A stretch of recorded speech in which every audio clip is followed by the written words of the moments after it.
I'm Joe Oz from the Oz Group.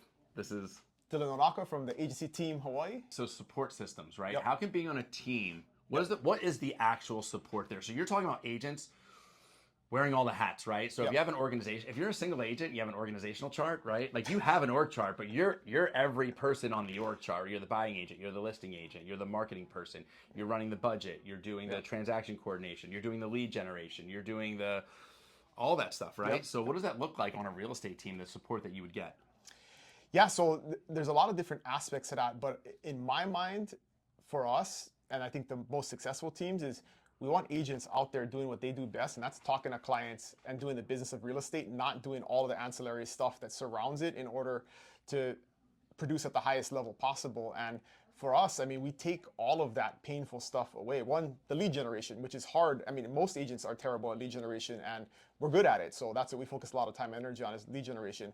And then the next step is, well, what do I do with those leads when they come in? I need systems to turn those leads into actual business. What scripts do I use? What technology do I use? We have all that stuff figured out. We're constantly innovating on that. So it's not like a static thing. We're collaborating like we're doing right now and figuring, hey, what are you doing in New Jersey? What am I doing in Hawaii? And the stuff that makes sense for both of us, we collaborate on and implement.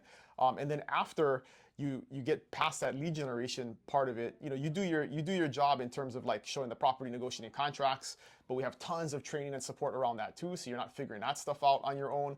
But then once you get under contract, then we have an expert team of transaction coordinators that come in and help you through that process and take a lot of that mundane administrative work off of your plate. So then you can go back out to work with leads and talk to clients and show property and do the stuff that's going to actually produce you income. And so we just have specialized folks along the way. I mean, we have a CTO that handles all the technology in the background, and we've got all these different people that are doing things that agents, it's overwhelming when you get into the business and you're like, man, I got to do all. I thought I was going to just be like holding open houses and like getting in the car and driving around. I got to learn how to use Canva and do graphic design, right? I mean, like it just blows people's minds. And then it's a paralysis of analysis, right? You just get frozen because there's so much that you got to do that you actually don't do anything. And then you end up having to go get a job.